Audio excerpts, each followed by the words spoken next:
ঢাকা বিশ্ববিদ্যালয়ের চারুকলাকে বলছি, আপনাদের গুটিবাজি কিন্তু আমরা বুঝি যে আপনারা এইখানে বৈশা কলকাতার পলিটিক্স করেন, দিল্লির পলিটিক্স করেন। আপনাদের এই বকাবাস কলকাতার রাজনীতি করা বন্ধ করেন, কালচারাল ফ্যাসিবাদের দুষ্টামি বন্ধ করেন।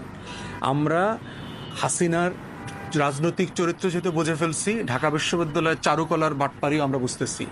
মঙ্গল শোভাযাত্রা নামে একটা জিনিস চালু করা হইলো, যেটা আসলে অরিজিনালি ছিল না। এটা ছিল আনন্দ শোভাযাত্রা, ছিল আনন্দ র্যালি ছিল। আপনি বৈশাখের র্যালি করেন না, সিম্পলি নববর্ষের র্যালি বলে একটা র্যালি করেন না, সবাই দেখবেন সেখানে আসবে। কিন্তু যখনই আপনি মঙ্গলের আশ্রয় নেওয়ার প্রশ্ন আসবে, আপনি যখন সূর্যোদয়ের সাথে সাথে সূর্য দেবতার পূজা করে তাকে ওয়েলকাম করে গান গাইবেন, এইটা অনেকের কাছে ভালো লাগবে না, এটা বাঙালি মুসলমানের কাছে ভালো লাগবে না। এর মানে সে এইটা না যে সে বাংলা নববর্ষের বিপক্ষের লোক। এই সিম্পল জিনিসগুলো, এই কালচারাল ফ্যাসিবাদ আমাদেরকে সার্বজনীন আকারে চাপিয়ে দেবার চেষ্টা করা হয়েছে। আমরা বারবার বলেছি আমাদের নববর্ষ উদযাপনটাকে সবার করেন। সবার কিভাবে করবেন? ঢেকিকে সামনে নিয়ে আসেন।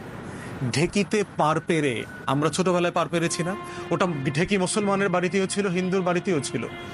আপনি গ্রামের এই চৈত্র বৈশাখের সব শাকসবজিকে নিয়ে আসেন। গ্রামের এই সময় তো কেউ গ্রামে গঞ্জে ইলিশ দিয়ে পান্তা ভাত খায় না। আমরা গ্রামের ছেলে, বড় হয়েছি, গ্রামে তো কোনোদিন ইলিশ মাছ দিয়ে পান্তা ভাত খায়নি। পান্তা ভাত খায় মানুষ মরিচ পোড়া দিয়ে, কাঁচামরিচ দিয়ে খায়, আলু ভর্তা দিয়ে খায়, ডিম ভাজি দিয়ে খায়। অতএব এই শহরের এই ধরনের ফাতরামি, ফাইজলামি বন্ধ করেন। এগুলো নাই তো গ্রামে। আপনি যদি এটা আমার আচরণকে, আমার ট্র্যাডিশনকে, আমার ঐতিহ্যকে তুলে ধরতে চান, এটা সত্যতার সাথে করেন। এটাকে বাকাওয়াজ করছেন কেন? ইলিশ মাছ হচ্ছে এই রাষ্ট্রের সবচেয়ে ধনী লোকের একটা খাবার, সেটাকে আপনি বলছেন আপনি সার্বজনীন।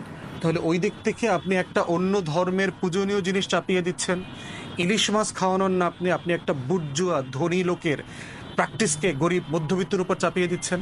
তাহলে এটা সার্বজনীন কেন হচ্ছে?